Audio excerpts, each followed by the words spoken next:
Di balik jalan indah yang membelah tebing Sumedang ini, tersimpan kisah kelam yang jarang diketahui orang.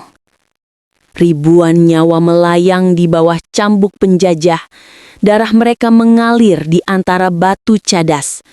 Dan hingga kini, arwah mereka dipercaya masih bergentayangan di sepanjang jalan itu. Inilah kisah misteri dari tanah yang dibangun dengan penderitaan. Jalan Cadas Pangeran. Assalamualaikum warahmatullahi wabarakatuh. Halo sahabat misteri dan pecinta sejarah, selamat datang kembali di channel Lentera Merah. Disclaimer. Cerita ini dibuat berdasarkan catatan sejarah dan berbagai sumber yang masih menyisakan kontroversi. Tujuannya semata-mata untuk memberikan wawasan sejarah kepada penonton. Jika ada perbedaan sudut pandang, itu adalah bagian dari interpretasi sejarah yang masih diperdebatkan hingga hari ini. Kabut tebal turun perlahan, menelan jalan berliku di antara tebing batu yang menjulang. Angin berdesir tajam, membawa aroma tanah basah dan bisikan samar yang tak jelas dari mana asalnya. Lampu mobil yang melintas tampak berjuang menembus kegelapan. Dan di kejauhan terdengar bunyi rem berdecit disertai teriakan tertahan. Malam itu, seorang sopir truk tua bernama Raka menatap kaca spionnya. Jalan di belakangnya kosong, tapi sesaat kemudian, bayangan seseorang tampak berdiri di tengah jalan. Dia menatapnya. Tubuhnya berlumur tanah, matanya kosong, dan tangannya menggenggam pacul tua yang meneteskan air merah gelap. Raka memejamkan mata, menggeleng keras, dan ketika ia melihat kembali, bayangan itu lenyap. Namun dari balik kabut, terdengar suara berat berbisik pelan. Jangan lihat ke belakang. Raka menancap gas sekencang-kencangnya, tapi suara itu terus terdengar di telinganya, seperti mengikuti dari dekat. Konon, setiap orang yang melihat sosok itu akan dihantui oleh mimpi buruk selama 7 malam. Dalam mimpi itu, mereka akan berada di tengah jalan berbatu, diapit 2 tebing, dengan ribuan tangan muncul dari tanah berusaha menarik mereka ke bawah. Sejak malam itu, Raka tak pernah lagi mau lewat Cadas Pangeran setelah matahari terbenam. Ia bersumpah, jalan itu bukan sekedar jalur penghubung Bandung dan Sumedang, tapi gerbang menuju tempat di mana roh-roh yang mati karena kerja paksa masih berjalan di antara manusia, mencari seseorang yang berani menatap balik ke arah mereka. Dan di setiap kabut malam, bisikan itu kembali terdengar. Jangan lihat ke belakang, sebab kami masih di sini. Tahun 1808, langit Sumedang memerah seperti terbakar. Suara cambuk dan jeritan manusia menjadi musik yang menakutkan di lereng Cadas yang keras. Ribuan rakyat dipaksa memecah batu dengan tangan kosong, di bawah panas matahari dan cambuk serdadu Belanda. Setiap hari ada tubuh yang roboh, setiap malam tanah menelan darah baru. Di tengah penderitaan itu, berdirilah seorang bangsawan berwibawa, Pangeran Kornel, pemimpin Sumedang yang disegani.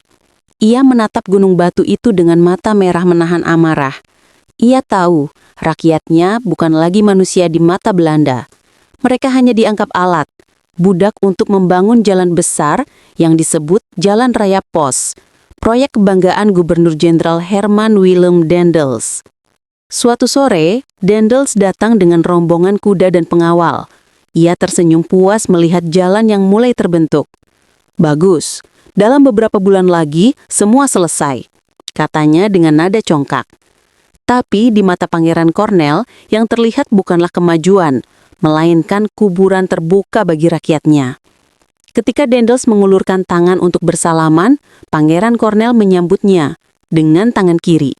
Tangan kanannya tetap menggenggam keris pusaka yang tersembunyi di balik kainnya. Daendels tertegun sejenak, tapi tidak paham makna di balik sikap itu. Bagi rakyat Sumedang, itu bukan sekadar salam. Itu adalah tanda perlawanan halus. Sebuah pesan diam, bahwa rakyat tunduk di luar, tapi di dalam hati mereka tidak pernah menyerah. Malamnya setelah sang pangeran pergi, terdengar suara aneh di sekitar tebing, seperti rintihan bercampur ketukan besi di batu. Para pekerja yang berjaga mengaku melihat bayangan hitam besar berjalan di antara lereng, membawa obor menyala merah darah. Esok paginya, 3 pekerja ditemukan tewas tertimpa batu besar yang runtuh tanpa sebab. Sejak hari itu, orang-orang percaya tanah Cadas telah marah.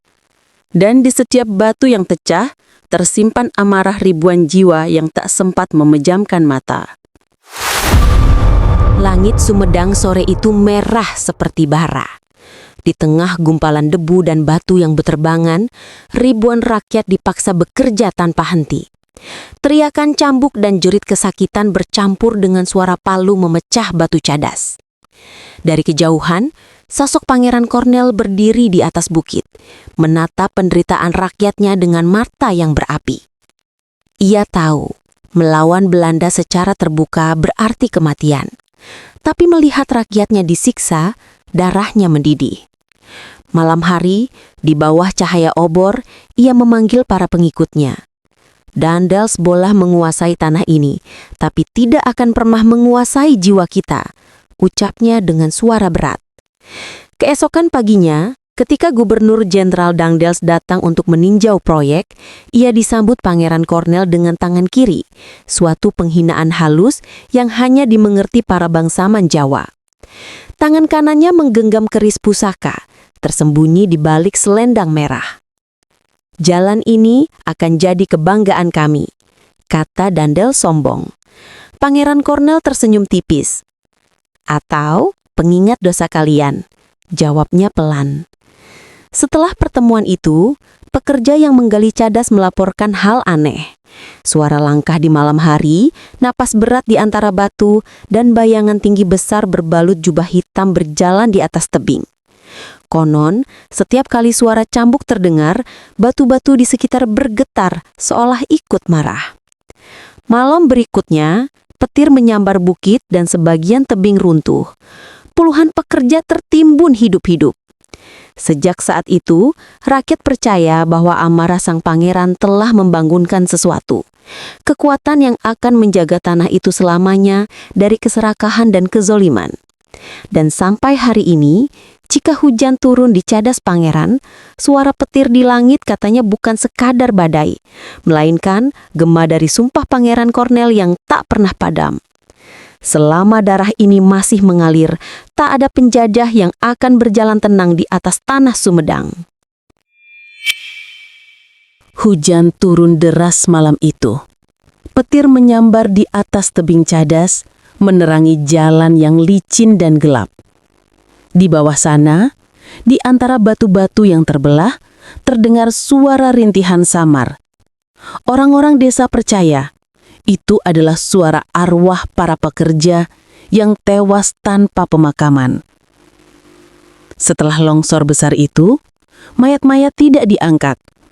Serdadu Belanda menganggap waktu lebih berharga daripada nyawa. Mereka menimbun jasad dengan tanah dan batu, lalu melanjutkan kerja seperti biasa. Tak ada doa, tak ada nama, hanya tubuh yang tertelan bumi. Beberapa hari kemudian, kejadian aneh mulai muncul. Batu-batu di sekitar tempat kerja sering bergerak sendiri di malam hari. Obor yang dibiarkan menyala mendadak padam, lalu muncul kembali dengan nyala warna biru. Para pekerja mendengar bisikan dari dalam celah batu. "Kami masih di sini. Jangan injak kami lagi." Ketakutan menyebar. Banyak yang lari meninggalkan pekerjaan. Namun, Daendels marah besar. Ia memerintahkan pasukannya untuk menangkap siapapun yang mencoba kabur. Dari situlah tragedi baru muncul. Ratusan pekerja disiksa dan dibunuh di tempat. Jasad mereka dilempar ke jurang yang kini dikenal sebagai Jurang Tangisan. Sejak saat itu, warga sekitar tidak pernah berani melintas di sana setelah matahari terbenam. Mereka bilang, setiap malam Jumat terdengar suara palu dan pacul dari bawah tanah, seolah para pekerja masih melanjutkan tugas mereka. Kadang terdengar juga suara tangis wanita memanggil nama suaminya yang tak pernah pulang. Ada seorang penduduk tua yang bersumpah pernah melihat cahaya obor berjalan di lereng tebing tanpa tubuh yang memegangnya. Itu bukan api manusia. Itu roh para korban yang mencari jalan pulang. Dan hingga kini, setiap kali ada longsor atau kecelakaan di jalur Cadas Pangeran, orang-orang berbisik pelan. Tanah ini belum tenang. Darah yang tertanam di bawahnya belum terhapus. Tahun berganti, zaman berubah. Jalan Cadas Pangeran kini tampak megah, membelah tebing dengan aspal hitam yang berkilau di bawah sinar matahari. Tapi meski modernisasi datang, bayangan masa lalu tidak pernah benar-benar pergi. Pada suatu malam berkabut, seorang pengendara motor bernama Adi melintas sendirian. Angin dingin menusuk, dan kabut turun begitu tebal hingga pandangan hanya sejauh beberapa meter. Di tengah keheningan itu, Adi melihat cahaya kecil seperti obor di sisi tebing. Ia pikir itu lampu rumah. Tapi ketika ia mendekat, cahaya itu bergerak perlahan, lalu berhenti tepat di tengah jalan. Adi mengerem mendadak. Di depan matanya berdiri sosok pria berpakaian lusuh, kulitnya pucat, dan tangannya memegang pacul berkarat. "Pak, kenapa di tengah jalan?" tanya Adi gemetar. Sosok itu menatapnya datar, lalu menjawab dengan suara berat dan dalam. "Kamu menginjak tempat kami bekerja." Adi tak sempat berpikir. Sosok itu menghilang dan dari dalam kabut muncul puluhan bayangan lain. Semua membawa alat kerja, wajah mereka hancur, mata kosong, langkahnya berat. Suara besi menghantam batu terdengar dari segala arah, diiringi tangisan panjang. Adi berteriak dan menancap gas. Tapi entah kenapa, mesin motornya mati total. Ia turun, menyalakan senter ponselnya, dan saat cahaya menyorot tanah, ia melihat sesuatu yang membuat darahnya membeku. Di bawah aspal yang retak, tampak tulang manusia setengah tertimbun. Ketika akhirnya ada mobil lewat dan menolongnya, Adi hanya diam, tak bisa bicara. Esoknya ia kembali bersama polisi ke tempat itu. Tapi tak ada tulang, tak ada retakan, dan tak ada tanda apapun. Hanya satu hal yang tersisa. Bekas tangan kotor di helmnya, bentuknya seperti jemari penuh lumpur yang mencengkram erat dari belakang. Sejak malam itu, warga setempat bilang, jalan itu punya waktu tertentu, saat arwah lama bangun untuk mengingatkan manusia bahwa di bawah kemegahan aspal ada sejarah yang tak bisa dikubur. Kabut tebal menggulung turun di antara tebing batu Cadas Pangeran. Udara dingin menampar kulit, dan dari celah-celah batu terdengar suara samar seperti bisikan. Penduduk desa menyebutnya napas tanah. Suara yang hanya muncul di malam hari, terutama ketika hujan baru berhenti. Suatu malam, seorang penjaga jalan bernama Darto bertugas sendirian. Ia duduk di pos kecil pinggir tebing, mendengar angin berdesir dan suara serangga. Tapi malam itu berbeda. Ada dentingan logam dari arah tebing seperti suara palu menghantam batu, berulang dan berirama. Darto menyalakan senter, menyorot ke arah sumber suara, tapi tak ada siapapun di sana. Ketika ia mendekat, tanah di bawah kakinya bergetar halus. Dari dalam batu muncul suara rintihan pelan. Lalu perlahan terdengar jelas. "Masih banyak yang belum selesai." Darto mundur panik, tapi suaranya makin dekat. Diikuti bayangan tangan-tangan samar muncul dari dinding cadas, bergerak seolah masih memecah batu. Wajah-wajah buram tampak di sela kabut. Mata kosong, tubuh hitam legam, namun terus bekerja tanpa henti. Ia berlari ke pos, menutup telinga. Tetapi suara ketukan itu tak berhenti. Bahkan ia mendengar suara lain, seperti seseorang berdoa dengan lirih, diakhiri dengan jeritan panjang yang memecah malam. Keesokan paginya warga menemukan pos Darto kosong. Lampu masih menyala, kopi di gelasnya masih hangat. Tapi tak ada jejak kemana ia pergi. Di dinding tebing dekat posnya ditemukan bekas telapak tangan berwarna merah tanah, besar, dalam, dan masih basah. Sejak malam itu, tak ada penjaga yang mau bertugas sendirian. Orang-orang percaya tebing itu masih hidup. Di dalamnya, ribuan arwah terus bekerja, mencari akhir dari penderitaan mereka yang tak pernah usai. Dan ketika kabut turun, jalan Cadas Pangeran kembali berbisik. Kami tidak akan berhenti sebelum semua dosa manusia terbayar.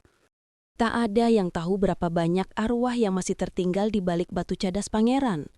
Tapi satu hal pasti, setiap kali kabut turun dan suara palu terdengar dari dalam tebing, itu tanda bahwa masa lalu belum benar-benar tidur. Kalau kamu suka kisah nyata penuh misteri seperti ini, jangan lupa tekan tombol like, subscribe, dan aktifkan loncengnya, agar kamu tidak ketinggalan cerita-cerita sejarah kelam Indonesia lainnya. Tulis di kolom komentar, apakah kamu berani melintasi Cadas Pangeran sendirian di malam hari?